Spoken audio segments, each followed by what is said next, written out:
I'm Leila Josefowicz. I'm John Novacek, and we've played together how long? You tell me. I stopped counting. It's got to be... My math isn't good enough. 30 years, right? Wrong. Wrong. It's actually more. Okay. Well, since we were little tots, practically. I was 8, and he was 21.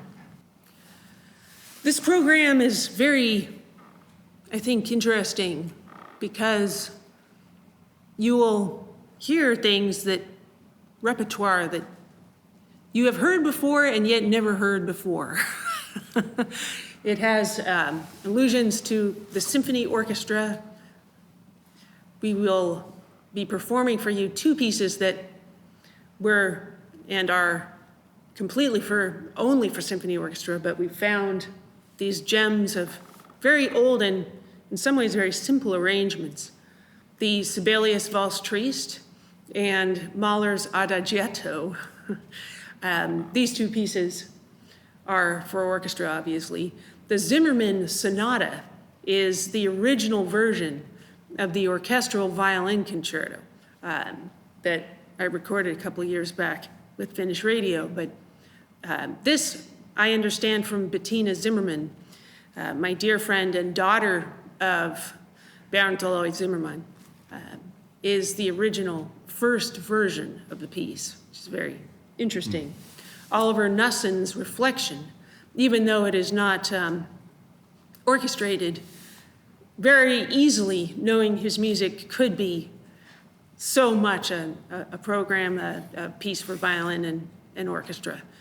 So in general, this program has a very symphonic and very large-scale feel. Yeah, I think that really does tie the program together. The sense of playing chamber versions of orchestra works was always a great tradition throughout the 19th century, early 20th century, because especially before recorded sound and such, people would play these pieces at home. And we have kind of a sense of that because there are all these wonderful transcriptions of a piece like Valse Triste or the Mahler that gave the opportunity even to amateurs to play these things at home. And it does give you a different perspective to hear these things in the more, as they might say now, stripped down version. And it's been wonderful how we kind of follow the line throughout all 4 pieces. They really connect to us. We'll be playing for you Sibelius's Valse Triste. Has so many feelings of nostalgia and a haunted romantic feeling. Very, very sad, but also very happy at the same time. One can dance a waltz, very sad as well as very happy. I've always been drawn to the haunted nature of a waltz like this. So we will play this now for you, but I've always been envious of not being able to play some of these great orchestral works, so finally got my chance with John.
It's a pleasure for us to play Reflection by Oliver Knussen.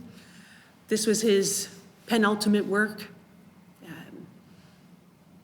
It's difficult for me to explain the magnitude of the impact that this incredible person and composer has had on me.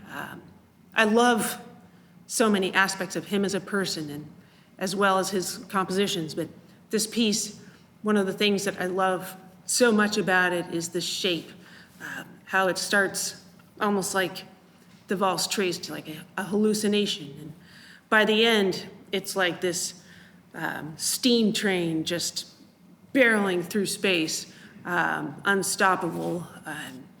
But also the very incredibly enigmatic and vulnerable emotions that are expressed from those sounds to just sheer force of spirit and passion.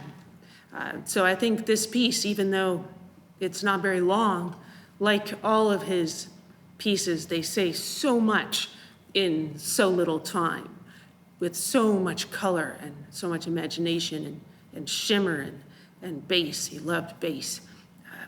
He was an extraordinary person, and he loved detail, and he loved things in miniature. He himself was way over 6 feet and a giant, but it was interesting that he was so fascinated with the minute, the tiny, the miniature. And for that reason, one of the reasons he loved the painter Patineer so much. We used to go together to museums, and he'd say, "Oh, let's go to this museum, it has a Patineer."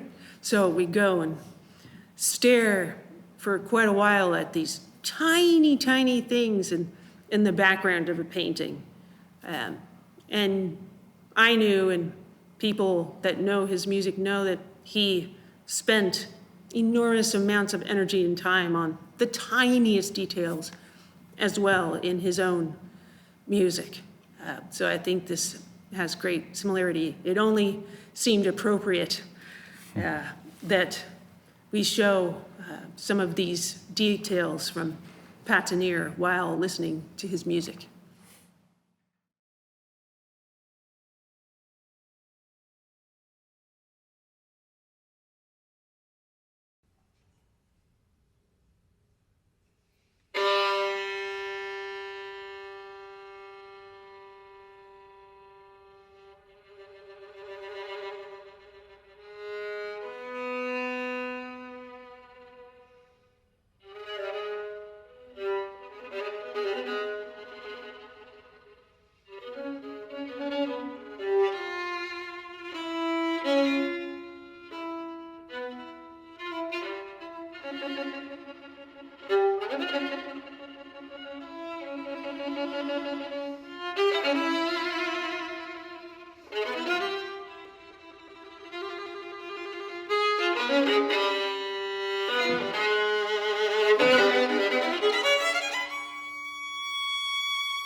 will now play for you a piece that you have heard before in many different contexts, often used in movie scores, to listening to the greatest of recordings, carry on to Bernstein, Mahler's Adagietto from the Fifth Symphony. This arrangement was by Otto Wittenbecher. What year was this? Published soon after the symphony, which was right at the beginning of the 20th century, 1901, 1902. There were so many great arrangers working for these publishing houses then, like Rachmaninoff, Debussy. These weren't hacks, and so that's why we say he does a beautiful job. It's like having another Mahler song that we can play on violin and piano. A song that is very, in this arrangement, quite simple. And when John and I were investigating this idea of the Mahler, there were many different versions, actually, that we came across, which are, I think, not very known. More fancy versions, ones with more violinistic techniques. And this one just felt more genuine and more simple, and actually presented me with, in some ways, more challenges as a player, but felt also much more genuine. Challenges as a player, by that I mean that there are so many different kinds of technique that are needed to play the violin in an extraordinary way. Not just, of course, the splashy, flashy stuff, but how long can you hold a line? And how can you sustain a line? And what do you do within one note to change the sound, or to shape it? What kind of control, incredible amounts of control, are needed to do something like this? So this was my challenge, to evoke these incredibly strong feelings in a song-like way, having much inflection, but also keeping this long line that we love so much in this movement. Those were my challenges. And with John, Right, I must admit the piano has some challenges playing this repertoire too. The Mahler and the Sibelius are very much string orchestra scores in a sense. I mean, of course, the Sibelius has the winds also, but it's in this Mahler on piano, it's a little forbidding at first when you had the idea to play this, because wow, we listened to the Berlin Philharmonic, these lush chords in the string section that go on forever, and how am I supposed to do that? But you know, the music, it's so eloquent and it's so simply presented in this arrangement that eventually you just find ways with your pedaling and your touch and the connection of things to at least sort of suggest that things are ringing and that the lines or harmonies are carrying. it's so amazing because piano is a percussion instrument. So where John chooses to place these incredibly important notes inside the harmony are crucial. And voicing, yeah, things like that. It's a challenge all around, but worth it. At the end of the day, though, I must admit I really enjoyed the freedom that this piece allows me to present, this breathing and the song quality. The emotions in this movement for me are extremely complicated. And I think I can speak for everyone that hears this. There's a yearning, there's a romance, but there's so many more things.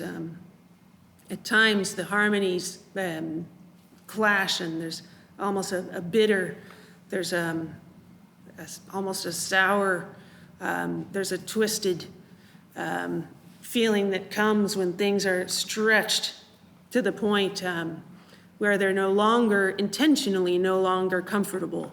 And this movement is not, to me, at least, it's not happy. It's not about feeling satisfied in ways, in any kind of easier ways. It's about this kind of deep searching and feeling and living. And the choice of artwork behind us in this movement, for me, it was a very personal and kind of an unintellectual choice. There were so many options that we could have used for this music, but for me, Richard Dadd, the English painter, who basically was a schizophrenic, but was so talented and ingenious and inventive, and made me feel, actually, in this Mahler, like the feelings I had were understood. And it's a very provocative sketch in which, as I understand it, he uses his favorite male model, which obviously he is dressed as a woman. The face is very androgynous. You can't really tell what kind of person it is. Or this mystery was very important to me, this feeling of mystery in this movement, because to me there's also great mysticism and gray color. It's the furthest thing from black and white. It's all in the sort of the searching, in the unknowns.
The next piece, and the last piece, John, I will play for you, is by my hero, Mr. Bernd Alois Zimmermann, the German composer who lived life to the very fullest, and also was very profoundly affected by events in his life.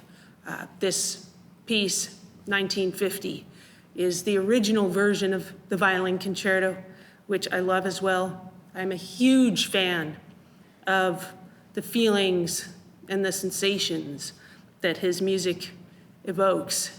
Stillness and return, a great, great orchestral work. Die Soldaten, his best known work, the opera. I am privileged and lucky to have his daughter, Bettina Zimmermann, as a very good friend of mine.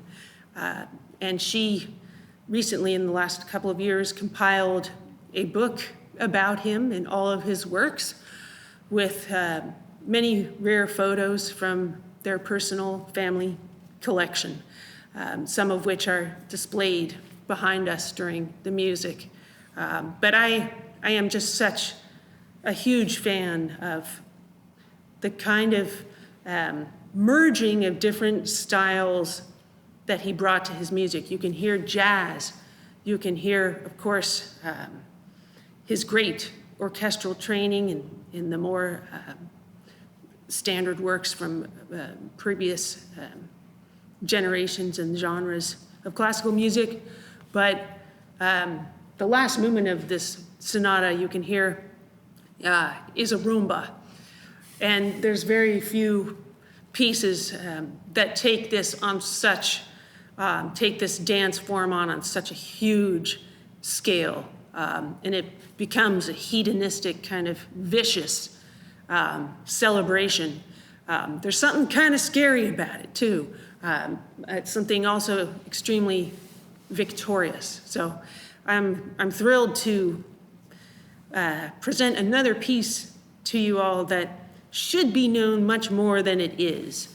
And this, aside from playing new commissioned works, finding those gems and performing the gems that people don't know that they should know, in my opinion, is a great pleasure for me and John. A very, very important composer because he had great, great skill, but skill wasn't really, at least to me, it's not really what he's all about in the end. It's more about the feelings and emotions and not being afraid to have his own completely original and signature style, where the mix of joy, hedonism, sacred, and frightening, very, very deep qualities of existence kind of merge into one sound, in a way, from this composer. And I think not very many composers are able to do this on this level. I'm very drawn to all of these things.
Leila, I so look forward to the performances just because it's going to be at such a heightened level, and just it's so much fun just to be able to respond to that and kind of kick yourself into gear also. So I think that sort of, that spark, that electricity, again, that intensity that just in a sense doesn't let up, just gives you a way to just really explore your own relationship with your art. And it's just, and basically it's fun. It's just always fun. It's never at all a chore or a job like that. One thing that I think is really cool is I shift kind of moods and decisions about how to play something often in a second, or less than a second. And John just is right there, just feels it. Feels sometimes just the direction that I shifted or going to, or, oh, this is maybe a bit different mood this time. So instantly responds. And spontaneity is so important in classical music, something that I often think is lacking. So I try to make up for it. But John is right there, ready to be spontaneous with me. In the middle of the playing, it's sometimes it's not something that I'm even kind of conscious of in the way that I'm conscious about talking right now. It's just I'm speaking notes and inflection and mood and gesture, and sometimes we always feel things differently and say things differently. So it's just all about communication, but also having it be pointed in a certain way so that things are clear, and that moods can really be expressed in a way that imprints itself on my own mind and hopefully everyone else's. It's a matter of being convinced, and it's also a matter of getting this energy from the gut of your being, from the gut of your flesh and your blood and your spirit or your soul, and just having that actually come out in a physical way through sound. So it takes enormous energy, at least for me to do, and I often pay the price for that in different ways. But ultimately, in the moment of playing, it's extremely, if I'm happy with what I'm doing, it's very satisfying. And then if I'm not happy, I know usually why.